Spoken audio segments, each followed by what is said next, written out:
वैसे तो मैं ज्यादा कुछ कह नहीं सकता, लेकिन प्रभु महाभारत का युद्ध तय हो गया है और आपको भी मालूम है, इसलिए आपको निमंत्रण देने आए हैं। क्या करने आए हैं? हमारी बहन जी देखती हैं ऐसे कि कैमरा खुद की तरफ भी लगाते हैं, हमारी तरफ तो कभी नहीं घुमाया। अब तुमने दिन में कथा करवाई नहीं तो कैमरे में फोटो अच्छी आएगी नहीं। भाई दिन में हो तो लाइट भगवान सूर्य की आती है तो अच्छा दिखता है, अभी जब इधर घुमाते तो उसमें अंधेरा आता है, तो इसलिए फिर ये लोग कम घुमाते हैं। हमारा भैया कभी कभी घुमा लेता है, ये अच्छा है। हाँ।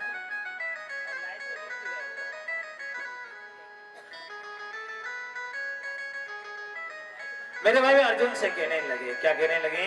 अर्जुन बताओ ना, देखो आप मेरे यहाँ आए हो, मैं आपसे मना नहीं कर सकता, ये भी संबंधी हैं, आप भी संबंधी, रिश्तेदार हो भैया, आप रिश्तेदार हो, आपसे मना नहीं करेंगे, लेकिन एक काम करिए। क्या करिए? हमारी मैया देखो कितनी दूर से आई है, फतेहपुरा से यहाँ आई है, और यहाँ के पापी लोग मेरे भाई बहन खाटों में पड़े हैं। मकान भी कहता है कभी तो खाली कर दिया करो, कब खाली करोगे हमें? कहते हैं ना भगवान के जो भक्त होते हैं ना भैया, वो कहीं से भी आ जाते हैं, और जो पापी होते हैं ना उनको महाराज कितना भी आप बुलाओ, निमंत्रण दे दे के बुलाओ, हाँ जी, फिर भी क्या सोचते हैं कि इनका कोई मतलब रहा होगा इसलिए ये बुला रहे हैं। क्या होगा? इनका कोई मतलब रहा होगा इसलिए ये बुला रहे हैं। एक बार हमारे मैया के लिए जोरदार ताली बजाएं। बहुत बहुत कुर्सी दे दीजिए अच्छे से।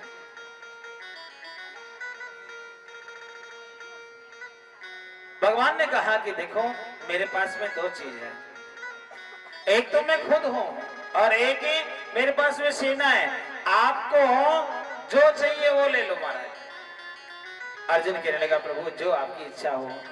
उसने कहा नहीं नहीं, यहाँ मेरी इच्छा नहीं चलेगी, यहाँ तो आपकी इच्छा चलने वाली है महाराज, आपकी जो इच्छा हो वो ले सकते हो प्यारे, मैं अपनी इच्छा इसमें व्यक्त नहीं करूंगा। अब दुर्योधन मन में सोच रहा है कि कहीं ऐसा नहीं करे कि प्यारे यह सेना को मांग ले और महाराज हम बिना सेना के रह जाएं, क्योंकि भगवान ने तो पहले ही कह दिया कि आपके यहाँ युद्ध में रहूंगा तो सही, लेकिन शस्त्र नहीं उठाऊंगा, बिना शस्त्र के रहूंगा। लेकिन अर्जुन देखो ना प्यारे, कौन जैसे झोरी होता है ना, सुनार जानते हो, सुनार के पास में नकली सोना ले जाओ आप तुरंत पहचान जाता है ये नकली है। कोई प्यारे जो नगों का काम करते नग जानते हो, माणिक हो गया, मोती हो गया, हीरा हो गया, पन्ना हो गया, ये जो काम करने वाले होते हैं सब पहचानते कि महाराज ये कहाँ का है। मैंने देखा पुखराज को बहुत कम लोग जानते हैं। पुखराज जानते हो? किसी बच्चे की जब कई बार होता है ना कि बच्चा स्कूल में थोड़ा सा पढ़ाई लिखाई में कमजोर होता है तो हम लोग क्या करते हैं उसको पुखराज पहना देते हैं। क्या पहनाते हैं? पुखराज पहनाते हैं। जो बच्चा पढ़ाई लिखाई में थोड़ा कमजोर होता है इस उंगली में पहनाते हैं, ये पहली वाली में, तो उसके वजन जो होता है ना उसके अकॉर्डिंग होता है जन्म पत्री के हिसाब से। अब लेकिन महाराज आप जरा सोचिए, आप जाओ किसी के पास में और वहां नग वाला व्यक्ति आपको पुखराज देते, वो भी नकली, आप पहचान पाओगे? लेकिन जानने वाला होगा वो कह देगा महाराज ये सियोल का, फिर को श्रीलंका का चाहिए। कहाँ का पुखराज अच्छा होता है? श्रीलंका का। बाकी तो सब महाराज आर्टिफिशियल बनते हैं, श्रीलंका का पुखराज बड़ा महंगा होता है लेकिन काम बड़ा अच्छा करता है मेरी मैया। मैंने देखा कई बच्चे मेरे भाई में पढ़ने में बड़े कमजोर थे और जब उन्होंने 5.25 रति वो पहना, पहनने के बाद में मैंने उनके अंदर बहुत अंतर देखा। अब वो जानने वाला होता है वो पहचान जाता है कि ये असली है दूसरा नकली है। अर्जुन को मालूम है कि महाराज सेना कितनी भी क्यों ना हो, अरबों खरबों, खरबों से भी और खरबों, लेकिन प्यारे भगवान जिसके साथ में है वही प्यारे हर चीज को जीतने वाला है। महाभारत तो क्या, ऐसे कई हजार महाभारत हो जाएं, जो भगवान को चुनेगा उसकी नैया पार हो ही जाती है। और बात भी सही है मैया, क्या कि जिसे भगवान अपने पास में रख लें, जिसे भगवान अपने संरक्षण में ले लें, वो व्यक्ति कभी हारता नहीं है महाराज। वह व्यक्ति सदैव जीतता है। लेकिन प्यारे उसको संरक्षण देना पड़ेगा। आपके यहाँ गुजरात में मेरी सबसे पहली जो कथा थी, हमारे ये जो मैया आई है ना, इन्होंने करवाई थी पिछले साल। क्या शिव महापुराण की कथा, जब यहाँ पर कथा चल रही थी एक बाड़ी में, तब इन्होंने गीता मैया, गोपाल शर्मा जी, इन्होंने बहुत अच्छी कथा करवाई थी महाराज। और इतना विशाल प्रोग्राम था, बैठने को जगह नहीं मिलती थी बाड़ी में प्यारे। छोटी नहीं थी बाड़ी, काफी बड़ी थी बाड़ी, मतलब धर्मशाला। इतनी बड़ी धर्मशाला थी, इतनी बड़ी धर्मशाला थी महाराज। उसमें लगभग 2000 के आसपास व्यक्ति आते होंगे। लोग क्या सोचते महाराज, बैठने को जगह मिल जाए, क्या मिल जाए। क्या करती है मैया महाराज, आधा घंटा पहले आके टिक जाती है। अपना जगह रोक लो महाराज, बाद में मालूम नहीं मिले ना। आधा घंटे पहले आके महाराज, और संगीत वालों का जो संगीत चलता, बहुत आनंद आया, बहुत सुंदर। और प्यारे इतनी सुंदर ढंग से कथा करवाई। लेकिन इन्होंने क्या किया, गुजरात बोला के गलती करी। क्या गलती कर दी, क्योंकि हमें गुजरात अब इतना भाग गया कि महाराज यहाँ जाने का दिल नहीं करता। अब हमने क्या किया है कि साल के 2 महीने इधर ही निकालने हैं। क्या निकालने हैं, साल के 2 महीने इधर निकालने हैं। तो माता जी ने बहुत सुंदर कथा करवाई। एक बार जोरदार मैया के लिए ताली बजाओ ना भाई। और देखो ऐसे भक्त हर जगह नहीं मिलते। आप लोग बैठे हो, लेकिन फिर भी मैं ये जरूर कहूंगा कि इतनी दूर, मेरे ख्याल से 15-20 किलोमीटर तो होगा ना, इतना तो होगा ही ना। रात में कोई आकर के महाराज आए तो जरा सोचना वाली बात होती है। कहीं ना कहीं हमारा कन्हैया इनके अंदर है, तो प्यारे वो खींच करके ले आता है। क्या कर लेता है, वो खींच करके ले आता है। राधे राधे बोलना पड़ेगा, और जोर से, और जोर से। ये जो कथा थी ना मधेपुरा वाली, वो लाइव भी थी। आप हमारे YouTube चैनल है श्री प्रियाजू के नाम से, आप उस पर देख सकते हैं। बहुत अच्छी प्रोग्राम हुआ। और इन्हीं की वजह से अभी मेरे ख्याल से लगभग 8 प्रोग्राम ठाकुर जी की कथा के, इसमें शिव महापुराण भी है, भागवत जी भी हैं, और एक देवी भागवत भी है। आपके ही इर्द गिर्द आसपास के इन शहरों में है। एक लूनावाड़ा है, एक मालवन है, एक गरवाड़ा है, एक दाहोद है, एक देवगढ़ बारिया है, और ठाकुर जी ने चाहा तो एक कौन सा नाम पड़ रहा है, संजेली, हाँ, तो इधर भी परमात्मा की इच्छा रहे तो यहाँ भी कथा होगी। एक गोदरा भी अभी नया जुड़ा है, गोदरा आपके इधर ही पड़ता है। कहते ना, ऐसा जब रस लग जाए ठाकुर की कथा का सुनने वालों को, लोग दूर दूर से आते हैं सर। लेकिन सुखसर वालों, आप लोगों ने थोड़ा सा कमी किया। क्या किया, ऐसा साथ पहले देना चाहिए था। राधे राधे बोलना पड़ेगा। मैंने आपको पहले दिन कहा था, क्या पैसे से कथा नहीं होती, सहारा देने से कथा होती है। भगवान के नाम पे जुड़ जाओ। कईयों को मैंने देखता हूं, अपने पतियों को ऐसे पकड़ लेते हैं, सोचते कहीं मेरा पति टिक ना जाए। कई लोगों को मैं देखता हूं महाराज, लेकिन उनको देखकर मैं सोच में पड़ता हूं, क्या कि व्यक्ति करना चाहता है और सामने वाली करने नहीं देती है। क्या व्यक्ति भगवान से जुड़ना चाहता है, सामने वाले कनेक्शन काटना चाहता है। ऐसा नहीं। यदि आपको पति अच्छा मिला है, हाँ जी, देखो बहुत बड़ी बात कहने वाला हूं, 1 करोड़ की बात है, मत देना है।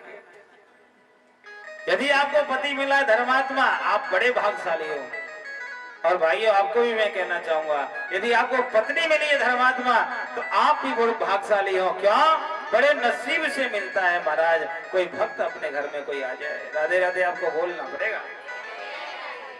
बहुत भाग्यशाली होते हैं जिनके घर भक्त जन्म लेते हैं। अब जरा सोचिए हमारी रूपल बहन नहीं होती तो आप लोगों को कथा कैसे होती, बोल लो बोलिए ना। ना तो महाराज कलश की पर्ची कटती और महाराज ना कलश यात्रा निकलती। और हमारा तो नियम है जहाँ कलश यात्रा ना निकले वहां चाहे कितना भी बड़ा प्रोग्राम नहीं करेंगे। कोई हमसे कहे कि महाराज कलश यात्रा नहीं निकालनी है, भागवत की कथा करनी है, शिव महापुराण करनी है, बेकार है। क्योंकि तो जिस कथा में मंगल कलश ही नहीं होता उसमें महाराज सुनने वालों का मंगल कैसे हो सकता है, बोलो ना।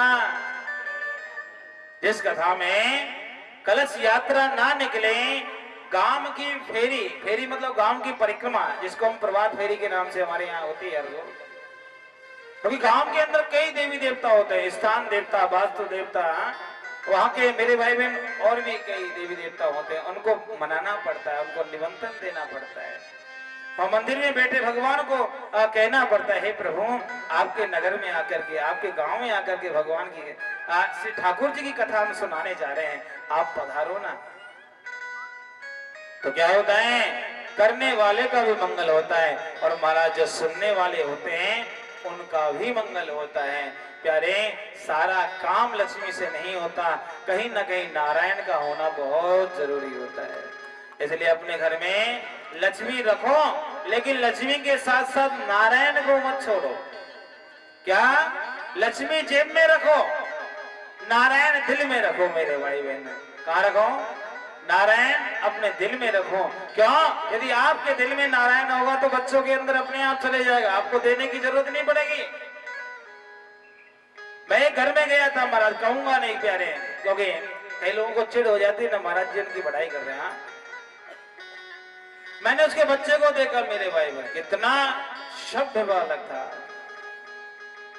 इतना शब्द बालक, उसको देखते ही मालूम पड़ गया, कहा इस घर में कहीं ना कहीं मेरा गोपाल जरूर बैठा है। और प्यारे, उसको उसने बताया भी नहीं था हमको महाराज, हम तो सोच रहे यही दुकान होगी और यही रहते होंगे वो। मैंने कहा कि सेठ जी आप काम तो करते हो, दुकान आपकी ठीक है, लेकिन जितने आप दिख रहे हो उतने हो नहीं, आप कहीं ना कहीं बहुत आगे बढ़ने वाले हो। लेकिन जब महाराज मालूम पड़ा कि प्यारे इधर दुकान है, दुकान में कई कई मकान है, क्या कई कई मकान है, कई कई कुछ है, तो प्यारे पूरा निश्चय हो गया, कहा जहां मेरा नारायण होता है वो लक्ष्मी अपने आप दौड़ी चली आती है, कभी बुलाने की जरूरत नहीं पड़ती है। केवल नारायण को बुलाइए महाराज। क्या बुलाइए मेरी मैया? अच्छा, नारायण को कौन कौन बुलाना चाहता है? जरा ऊपर हाथ करो। आप बुलाना चाहते हो? उसके लिए एक काम करना पड़ेगा। नारायण से पहले आपके मन में भक्ति का आना जरूरी है। आपके घर में भक्ति आएगी तो ही नारायण आएगा। भक्ति का मतलब जानते हो? भक्ति नारायण की प्रियसी है, मतलब आज की भाषा में बोले तो प्रियतमा, और महाराज अंग्रेजी में बोले, क्या बोलेंगे अंग्रेजी में? बोलो, पढ़े लिखे लोग बैठे सभी। हाँ जी, प्रेमिका को क्या बोलते हैं अंग्रेजी में? बोलो तो। भगवान की प्रेमिका है भक्ति मैया। आपको कि महाराज कैसे? एक बार भक्ति मैया कहने लगी मेरे को शादी करनी है। क्या करनी है? और वो भी किससे बोली मालूम? नारद जी से बोली। हे नारद बाबा, मुझे शादी करनी है। नारद जी कहने लगे, मैया आप इतनी सुंदर हो, आप तन से भी सुंदर हो, मन से भी सुंदर हो, और सुंदरता की मूर्त हो, तो यानी शादी वादी के चक्कर में मत पड़ो। शादी का रसगुल्ला जो खाता है ना बहुत पछताता है, और शादी वाला रसगुल्ला नहीं खावे वो भी बहुत पछताता है। वो कैसे पछताता है? वो जिसकी शादी होगी ना उसको देख देख के कहता है इसके बड़े आनंद है, देखो कपड़े धुले धुलाए मिलते हैं, भोजन बना बनाया मिलता है, सेवा बढ़िया हो रही है। हाँ, और शादी वाला जो हो जाए वो क्या कहता है, देखो कितना बढ़िया है, जब से हुई है शादी तब से निभा रहा हूं, आफत गले पड़ी है उसको। ये बढ़िया है, कहीं भी चला जाता है। हम कहीं चले जाए तो शाम को फोन आ जाता है, जी कब आ रहे हो। देखो आपसे, आप तो घर बड़े अच्छे हैं मुझे मालूम है, लेकिन मैं कईयों को देखता हूँ देवता घर से गया नहीं, पीछे से फोन, कब तक पधारोगे, वापस बता देना कब तक आओ। अरे उसको पहुंचने दो।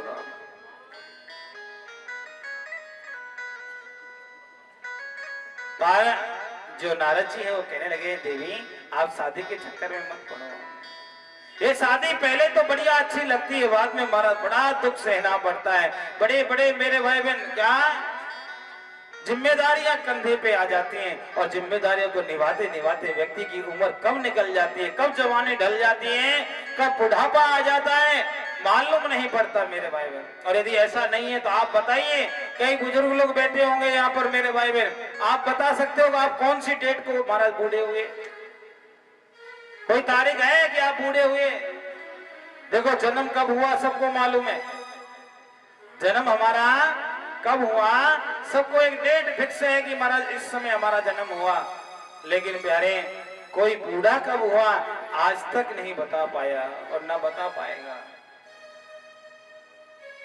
शादी महाराज खुशियां हो जाती हैं, मैंने देखा है कई बार किसी की शादी होती है, आजकल शादियों का सीजन चल रहा है, हाँ?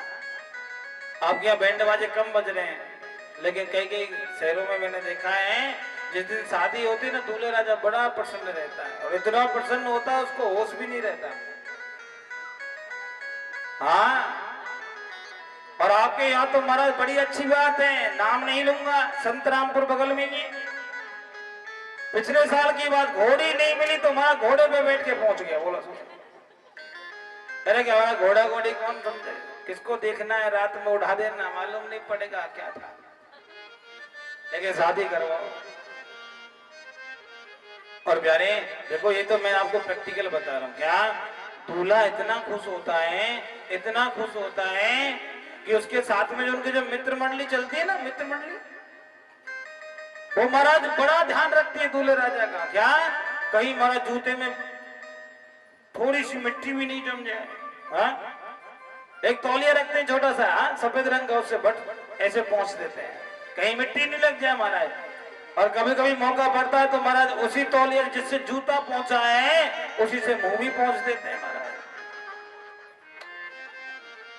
मालूम नहीं है क्या हो रहा है, क्यों खुशी ऐसी होती है सर, लेकिन 5-7 दिन के बाद में मालूम पड़ना शुरू हो जाता है। नारद जी कहते हैं देवी शादी करने से कोई फायदा नहीं, लेकिन महाराज हम तो करेंगे, ये शादी का भूत एक बार चले जाए उतरता नहीं है सही। आज हमारे पास में भैया आए, मैंने पूछा भैया शादी हो गई? नहीं महाराज 2 की 3 भाई हैं, एक की हुई है, लाइन में लगे। हाँ जी करोगे? हाँ जी। मान जाओ? नहीं।